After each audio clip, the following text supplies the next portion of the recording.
The deadliest industrial accident of all time occurred during the early hours of the 3rd of December 1984, when a cloud of highly toxic gas was accidentally released from the Union Carbide pesticide plant, which was located in the city of Bhopal, India. The immediate devastation was on a scale which dwarfed any other accident of this kind, and the after effects from this tragedy would continue to plague the residents of Bhopal for decades to come. Union Carbide was one of those companies which, although you may not have heard of it directly, probably had a hand in making many of the products that you might have used on a daily basis. Founded all the way back in 1917, Union Carbide made all kinds of stuff, from pesticides to batteries, to lighting components, to antifreeze, and even rocket fuel.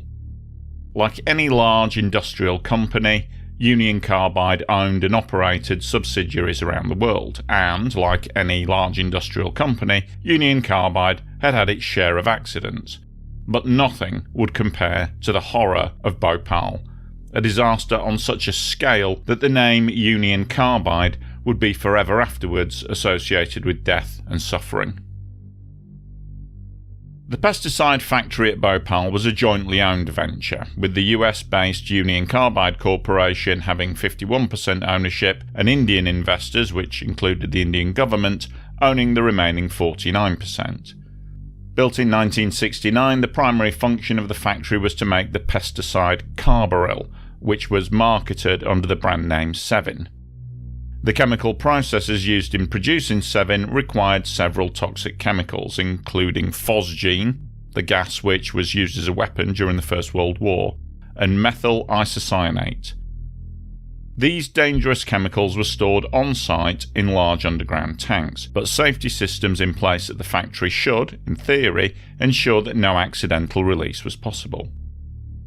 Now, this was just as well, as the factory was located not too far from the centre of Bhopal, which was, in 1984, a bustling city with an estimated population of around 800,000 people.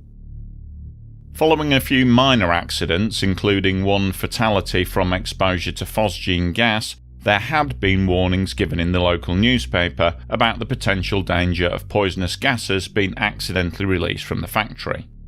Investigative journalist Raj Kumar Kaswani had become intrigued by the dangers of phosgene gas and had published several articles from 1982 onwards with attention-grabbing headlines like "Bhopal, Save the City" and "Understand or you will all be wiped out." But unfortunately, his warnings fell on deaf ears. At just after midnight on the 3rd of December 1984, the factory control room operator, Suman Day, was notified of a gas leak by some workers at the chemical storage zone, an underground bunker comprised of 3 large holding tanks, E619, E611 and E610. Upon inspection of tank E610, he indeed discovered a small leak of methyl isocyanate. According to employee testimony, minor gas leaks were a common problem, and so, having satisfied himself that there was no immediate danger, Suman Day went back to the control room to resume his tea break with his colleagues. However, some 40 minutes later, again receiving complaints of gas, he noted with alarm that the pressure readings for tank E610 had gone from 0 basically to over 55 psi. The methyl isocyanate in the tank was growing hotter and hotter, and it was dangerously overpressurized.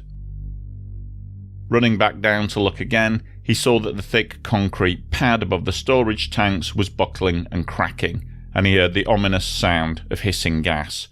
A runaway chemical reaction was taking place in the storage tank, and the emergency release valve was about to blow. Just before 1 o'clock, realising that a massive toxic gas leak was imminent, the factory alarm was sounded, and employees ran upwind as far as possible. The exterior alarms outside of the factory, the ones that were there to warn the local residents, had been disconnected due to the number of false alarms that had been triggered because of all the little constant minor gas leaks. So there was no external alarm, and as the venting chimney began to belch out a huge cloud of deadly poisonous gas, the residents of Bhopal slept, completely unaware of the impending disaster. The workers inside the factory were powerless to stop the venting, and they had no clue as to what to do. In Suminday's own words, he said that they were spellbound and incapable of action. However, the effects of the deadly gas were soon being felt around the factory. As the poisonous cloud was heavier than air, it quickly sank to ground level, and a southerly breeze began spreading it across Bhopal. At around 1:30 in the morning, the Bhopal police had received reports of crowds of people fleeing their homes in panic. The police called Union Carbide to see if they knew what was happening, but they were told that everything was okay. Then police made about 3 calls before someone at Union Carbide finally admitted that there'd been an accident, but they didn't really know what had happened. Tank E610 finally ceased venting at around 2 AM as it was empty, but it had already released an estimated 40 tons of methyl isocyanate into the sky above Bhopal. By now, the effects were being felt over an area of around 8 square kilometres, an area which was home to hundreds of thousands of people. The initial symptoms of exposure to the gas were stinging, weeping eyes, uncontrollable coughing fits, burning in the lungs, nausea, and vomiting. So thousands and thousands of men, women, and children woke up to these sensations. Half-blinded, choking on these acrid fumes, the panicked mass of humanity attempted to flee the city. Running blindly through the streets, they were inhaling the deadly gas all the time. Small children who were nearer to the ground got the worst of it, as they were exposed to the denser concentrations of the gas as it pooled in the lowest areas. As they ran, people began vomiting, collapsing, and just dying in the streets. The very air itself had become lethal. Some lucky ones escaped, as quick-thinking railway workers evacuated the trains from the nearby railway station and prevented other trains from arriving in the city. Those who could fled to the Hamidia hospital, only to find it already filled to capacity with choking, dying people. Dr. Bandari, who was the senior consultant that night, had no idea what he was dealing with. Urgent calls to Union Carbide had been met with obfuscation. At first he was told that it was just an irritant and to wash it off. Then he was told it was probably ammonia, and then he was told it was probably phosgene, and then finally they admitted that it was methyl isocyanate. Now, he had no idea what that was or how to treat it. He could only stare in horror as his patients died one after another, drowning as their lungs filled with blood. By morning, an estimated 4,000 people were already dead. Bodies of people and animals just littered the streets of Bhopal. Thousands more were left blinded by the gas, and thousands more were slowly dying. Within 10 days of the leak from the factory, it's estimated that between 8,000 to 10,000 people had died. It was without doubt the deadliest industrial disaster of all time, and it made headlines around the world. Now, the factory at Bhopal was not the only Union Carbide plant in operation. There were dozens like it around the world, and there were safeguards in place to prevent accidents just like this. So, what had gone so horribly wrong at Bhopal? Well, as I'm sure you've already guessed, there was an absolute litany of failures at the plant, and to list them all would take forever, so I'm just going to cover the main ones here. Investigators quickly homed in on storage tank E610 and dug it up to inspect it. The tank hadn't actually split, but the emergency relief valve had blown, allowing pressurised contents of the tank to get into the emergency venting system. The evidence pointed to the fact that the methyl isocyanate had undergone a rapid exothermic reaction. That's like where a runaway chemical reaction has caused the contents to heat up rapidly and the tank had become dangerously overpressurized. This reaction was found to have been caused by a contaminant getting into the tank. In this case, it was just water containing flakes of rust. Now, this should have been impossible, as the tank should only have been half full and then pressurized with inert gas to prevent anything from getting into it. However, in the weeks prior to the accident, employees testified that they hadn't been able to keep pressure in the tank. They just never managed to figure out where it was leaking. Also, the tank was filled well above its intended capacity. It was 3/4 full instead of just half, as was mandated.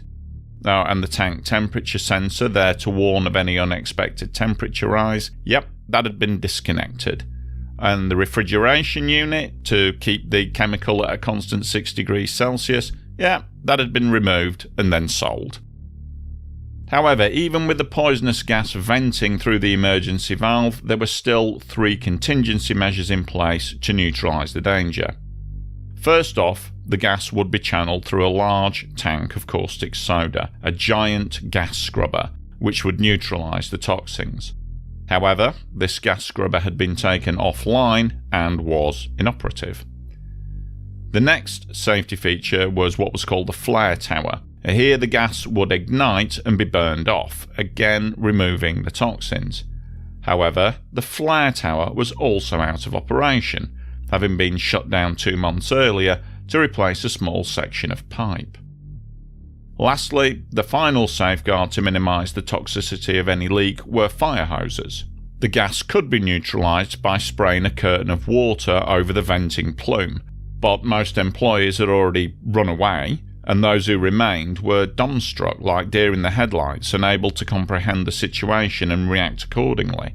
When eventually the hoses were manned, it was discovered that low water pressure rendered them useless, as they couldn't even spray high enough to reach the vent. So to sum up the situation, there was an overfilled, unprotected tank of highly toxic material in a badly run factory located in the middle of a densely populated area of a city. Warning sensors and alarms had been disconnected, and the 3 fail-safe measures to be activated in the event of a catastrophe were either disconnected, out of action, or ineffective. I mean, honestly, you couldn't make this stuff up. In the immediate aftermath, the city resembled something from a post-apocalyptic film.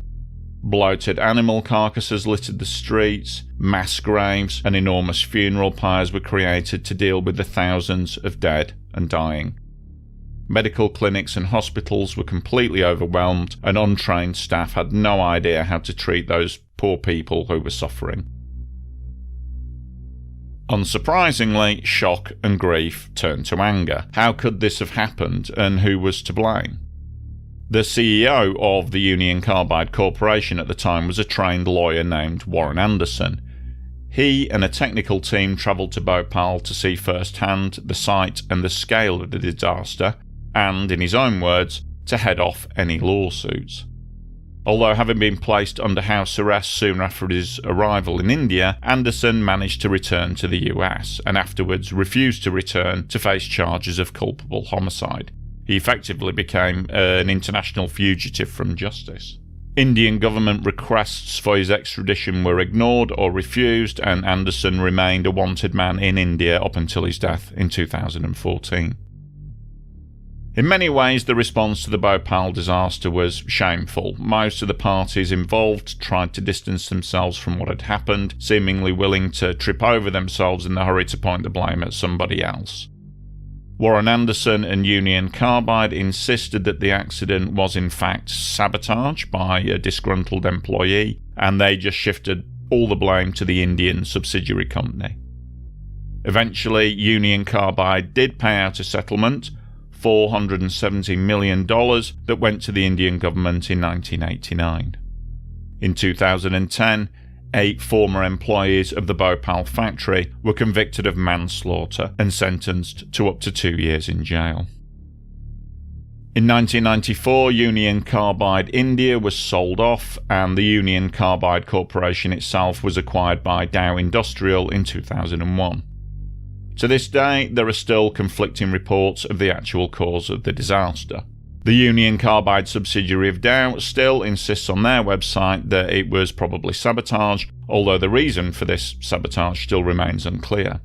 Victim groups are still campaigning to this day for justice, which they feel has never been delivered. I mean, I don't have a definitive answer of what happened.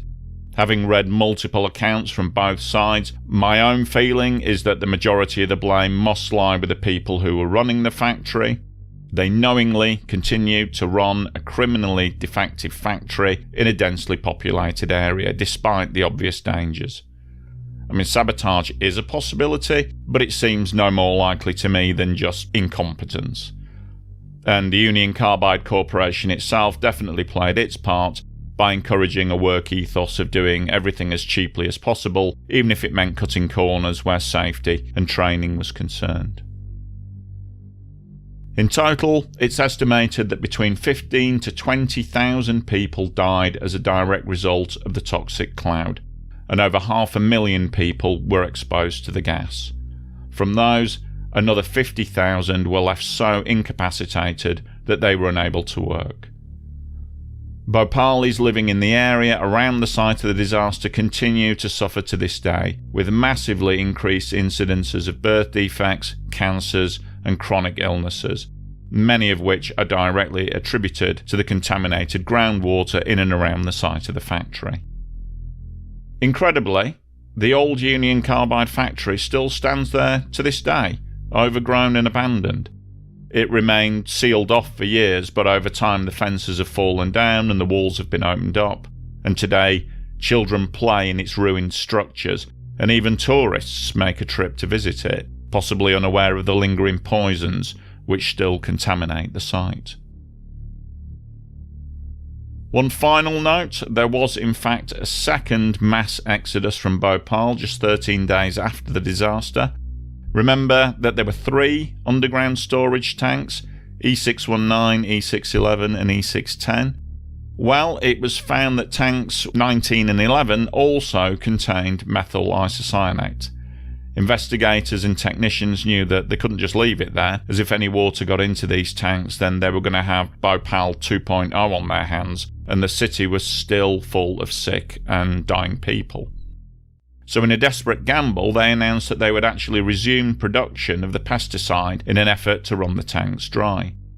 Now at this point in time, the cause of the disaster was still unknown, and nobody knew exactly what would happen when the production line was turned on again. They called it Operation Faith, as that was all they had to go on.